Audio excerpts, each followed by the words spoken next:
même temps, il tue le Cameroun. En moins de 3 ans de pouvoir, il aurait vidé les 1500 milliards de francs CFA de recettes pétrolières, déposées par son prédécesseur dans les banques américaines. Les recettes gérées par la BNP en France et la BICIC au Cameroun ont été pillées. Les sociétés florissantes telles que Fonadé, Socam, Midvive, Fogap, Canchip ont été liquidées. Cameroun Airlines, qui était la première compagnie nationale de transport aérien en Afrique, avec 11 avions, a été mise en faillite. La Société nationale d'électricité, dont la centrale hydroélectrique de 388 MW, a été l'une des œuvres phares d'Ahidjo, a été bradée par Biya. La compagnie des eaux SNEC a déjà aussi été clandestinement bradée aux Britanniques. Le tronçon de chemin de fer de 622 km reliant Yaoundé à Ngaoundé, construit par Ahidjo entre 1964 et 1974, a été offert cadeau par Biya aux Français Bolloré, tout comme le port autonome de Douala-Bonabéry. En même temps, il tue le Cameroun.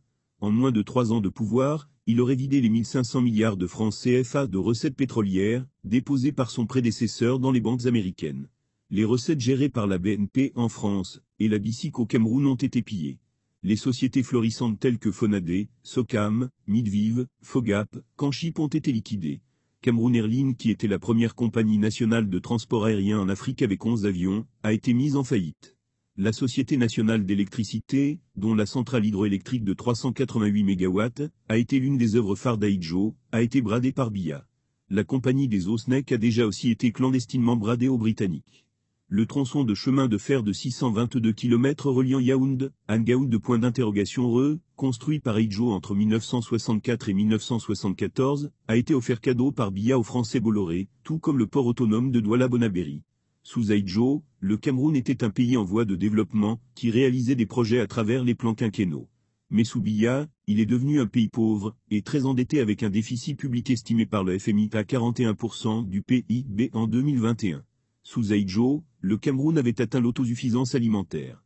Sous Biya, le Cameroun connaît les émeutes de la faim et importe 1,5 milliard de tonnes de denrées alimentaires par an, d'où un déficit de 700 milliards de CFA de sa balance commerciale. Sous Ahidjo, le Cameroun était respecté par à l'étranger.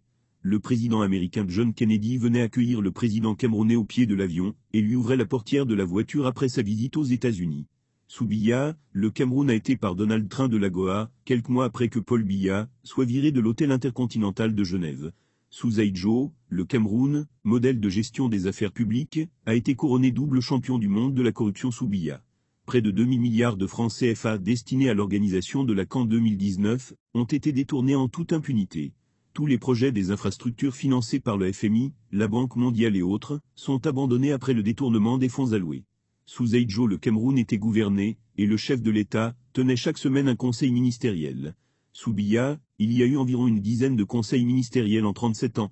Paul Biya est même incapable de faire une tournée dans les 10 régions de son pays, ou tout simplement se rendre au chevet des victimes des catastrophes de WOM, Eska, Boko Haram et la guerre de sécession, que lui-même aurait Le seul projet, où le président Ahidjo a échoué, est celui d'avoir construit un beau pays, un merveilleux palais présidentiel à 200 milliards de francs CFA, pour les offrir à un simple roi qui s'autoproclame meilleur élève de la France, comme le confessait Ahidjo en 1984. Je reconnais humblement m'être trompé sur la personne Biya que j'avais estimée, protégée, comblée, et portée tout seul à la tête de l'État.